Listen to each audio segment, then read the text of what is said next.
pembelaan teradu. Bahwa teradu menganggap rekaman diperoleh secara ilegal, tidak sah, sehingga tidak bernilai dalam pembuktian. Bahwa teradu tidak memberikan jawaban atas pertanyaan-pertanyaan anggota Mahkamah Kehormatan Dewan yang berkaitan dengan isi rekaman maupun pertemuan kedua dan ketiga. Bahwa teradu hanya membenarkan pertemuan pertama pada tanggal 23 April 2015 sekitar jam 10 sampai jam 11.30 waktu Indonesia Barat di kantor teradu. Bahwa teradu tidak memberikan jawaban tentang adanya pertemuan kedua dan ketiga sehingga keterangan teradu sangat tidak memudahkan pemeriksaan untuk mencari kebenaran terhadap peristiwa etik yang dituduhkan. Bahwa teradu tidak memberikan keterangan yang sejelas-jelasnya mengenai kebenaran suatu peristiwa, sehingga teradu patut diduga menyembunyikan sesuatu yang tidak ingin MKD mendapatkan kebenaran material dalam perkara teradu. Tentang rekaman, bahwa keterangan dan pembelaan teradu sangat tidak beralasan dan tidak berdasar, karena Mahkamah Kehormatan Dewan adalah persidangan etika, bukan persidangan hukum pro justisia. Akan tetapi isi rekaman yang dijadikan dasar pengaduan yang dibenarkan oleh saudara saksi Ma'ruf Samsudin sebagai saksi yang mengalami, mengetahui dan mendengar tentang adanya suatu peristiwa pertemuan yang dilakukan dengan saudara Setia Novanto, bahwa isi rekaman juga tidak dibantah oleh teradu. Hal tersebut adalah sangat beralasan untuk dijadikan alasan pertimbangan putusan etik sebagai alat bukti sebagaimana diatur dalam pasal 27 huruf D Peraturan DPR RI. Di sisi lain, pihak teradu tidak membantah isi rekaman sehingga dapat dijadikan alat bukti petunjuk sebagaimana pasal 27 huruf F Peraturan Tata Beracara Mahkamah Kehormatan Dewan. Bahwa tidak ada satu pasal pun dalam barang bukti original yang merupakan alat perekam. Rekaman tidak bisa dihadirkan dalam sidang MKD. Barang bukti tersebut digunakan oleh Kejaksaan Agung dalam proses pro justisia. Bahwa rekaman terkonfirmasi isinya sesuai dengan yang diperdengarkan dalam sidang MKD oleh saksi Ma'ruf Samsudin. Bahwa rekaman bisa dijadikan alat bukti ketika yang melakukan perekaman menjadi saksi dan membenarkan tentang isi rekaman tersebut. Alasan-alasan terbuktinya unsur pelanggaran etik. Bahwa alat bukti yang didapatkan baik dalam proses penyelidikan dan proses persidangan saling berhubungan satu sama lain. Alat bukti berupa keterangan pengadu yang dikualifikasikan sebagai testimoni di auditio dalam pasal 171 HIR ialah kesaksian yang diperoleh secara tidak langsung dengan melihat, mendengar, dan mengalami sendiri melainkan melalui orang lain. Akan tetapi dalam hal menimbang nilai kesaksian pengadu, hakim harus menumpahkan perhatian sepenuhnya tentang permufakatan dari saksi-saksi.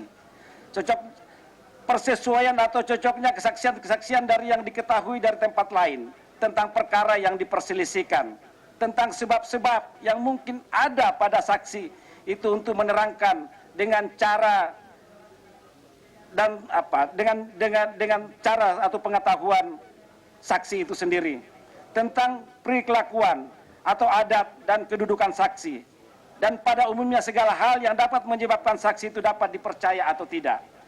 Mengenai kesaksian saudara saksi Ma'ruf Samsudin yang dikualifikasikan sebagai saksi unus testis nullus testis pasal 169 HIR atau pasal 306 RBG.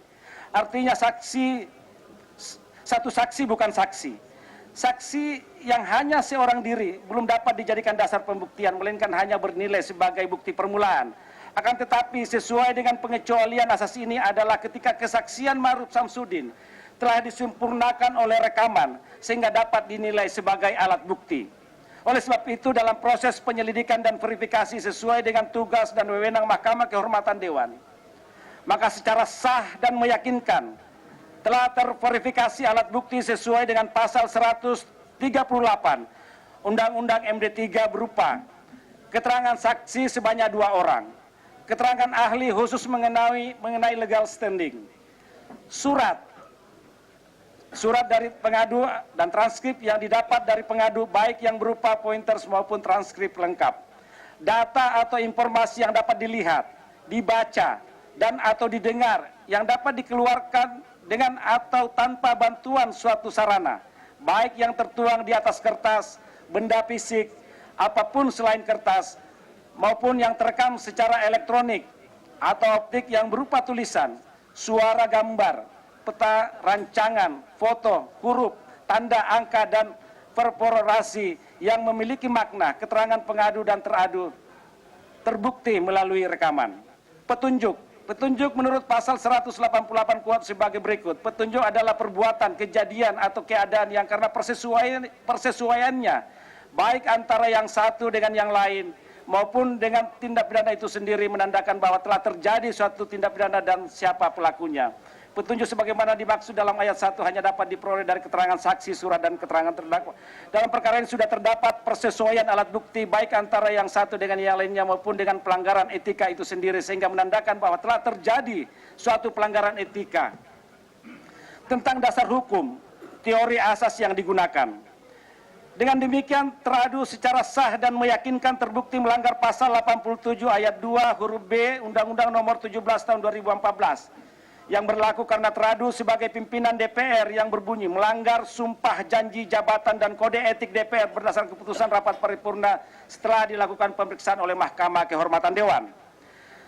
Sedangkan sebagai anggota DPR RI diduga melanggar kewajiban anggota DPR RI pasal 81 huruf D, huruf E, huruf G, dan huruf H Undang-Undang Nomor 17 Tahun 2014 Yunto pasal 12 huruf D, huruf E, huruf G, dan huruf H Peraturan DPR RI Nomor 1 Tahun 2014 tentang tata tertib yang berbunyi mendahulukan kepentingan negara di atas kepentingan pribadi, kelompok, dan golongan, memperjuangkan peningkatan kesejahteraan rakyat, mentaati tata tertib dan kode etik, menjaga etika dan norma dalam hubungan kerja dan lembaga lain.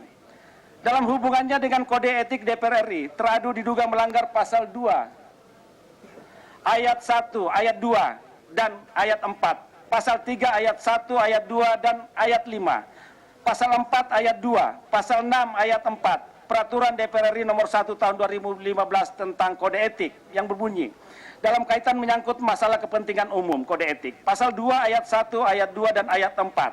Ayat 1, anggota dalam setiap tindakannya harus mendahulukan kepentingan umum daripada kepentingan pribadi, partai, politik, dan atau golongan. Ayat 2, anggota bertanggung jawab mengemban amanah rakyat, melaksanakan tugasnya secara adil, mematuhi hukum, menghormati keberadaan lembaga legislatif, berpola hidup sederhana, dan mempergunakan kekuasaan dan wewenang yang diberikan kepadanya demi kepentingan dan kesejahteraan rakyat. Ayat 5, anggota harus selalu menjaga harkat, martabat, kehormatan, citra, dan kredibilitas dalam melaksanakan fungsi, tugas, dan wewenangnya, serta dalam menjalankan kebebasannya menggunakan hak berekspresi, beragama, berserikat, dan berkumpul. Pasal 3 ayat 1 tentang integritas dan ayat 2. Ayat 1, anggota harus menghindari perilaku tidak pantas yang dapat merendahkan citra dan kehormatan, merusak tata cara dan suasana persidangan, serta merusak martabat DPR. Ayat 2, anggota sebagai wakil rakyat memiliki pembatasan pribadi dalam bersikap, bertindak, dan berperilaku. Ayat 6, anggota dilarang meminta dan menerima pemberian atau hadiah selain dari apa yang berhak diterimanya sesuai dengan ketentuan perundang-undangan yang berlaku. Dalam kaitan dengan hubungan dengan mitra kerja, pasal 4 ayat 2, anggota dilarang melakukan hubungan dengan mitra kerjanya dengan maksud tertentu yang mengandung potensi korupsi, kolusi, dan nepotisme. Tentang keterbukaan dan konflik kepentingan, pasal 6 ayat 4 yang berbunyi, anggota dilarang menggunakan jabatannya untuk mencari kemudahan dan keuntungan pribadi, keluarga, sanak famili, dan golongan. Pimpinan dan anggota mahkamah yang saya hormati, kesimpulan anggota majelis setelah mendengar, memeriksa, mengamati secara seksama berbagai keterangan, baik pengadu, ahli, saksi, dan teradu, juga alat-alat bukti yang disampaikan dalam penyelidikan dan verifikasi baik di dalam sidang maupun di luar sidang Mahkamah Kehormatan Dewan, maka dengan ini saya berkesimpulan bahwa terdapat beberapa ketentuan dalam Undang-Undang 17 Tahun 2014 Yunto Peraturan Nomor 1 Tahun 2014 tentang tata tertib yang dilanggar oleh teradu, sekaligus ketentuan kode etik DPR RI yang juga dilanggar teradu dalam peristiwa yang diadukan oleh pengadu Saudara Sudirman Said. Bahwa terdapat satu pasal mengenai pelanggaran sumpah jabatan sebagai pimpinan DPR RI yang spesifik didapat dalam perkara ini. Oleh sebab itu, perlakuan terhadap perkara harus lebih jelas dan clear daripada kasus lain. Karena adanya pelanggaran sumpah jabatan pimpinan harus diproses oleh MKD sesuai dengan ketentuan pasal 87 Undang-Undang MD3 yang berbunyi, pimpinan DPR RI melanggar sumpah janji jabatan dan kode etik DPR berdasarkan keputusan rapat paripurna setelah dilakukan pemeriksaan oleh Mahkamah Kehormatan DPR. Pasal ini secara spesifik bahwa pelanggaran sumpah atau janji jabatan dan kode etik DPR RI yang diduga dilakukan oleh pimpinan DPR RI. Ketentuan ini hampir serupa dengan ketentuan dalam melakukan proses pelanggaran berat kode etik. Bahwa adanya unsur pemberat yang terkait dengan pelanggaran sumpah jabatan pimpinan DPR RI dan status ketua DPR RI yang kemudian dengan sengaja mengajak satu orang pengusaha untuk melakukan negosiasi perpanjangan kontrak karya yang merupakan domain pemerintah. Bahwa adanya unsur pemberat terhadap teradu, karena teradu pernah dikenakan sanksi ringan oleh Mahkamah Kehormatan Dewan dengan teguran agar berhati-hati dalam melaksanakan tugas dan wewenangnya sebagai pimpinan DPR RI Republik Indonesia, dan teradu juga dalam memberikan keterangan dalam sidang Mahkamah Kehormatan Dewan tidak jujur dan tidak transparan. Berdasarkan uraian tersebut di atas,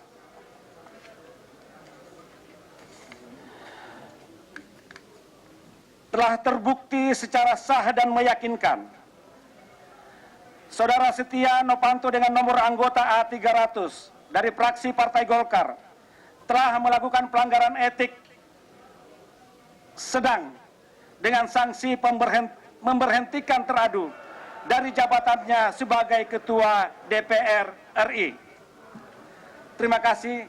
Assalamualaikum warahmatullahi wabarakatuh. Waalaikumsalam warahmatullahi wabarakatuh. Uraiannya tuntas.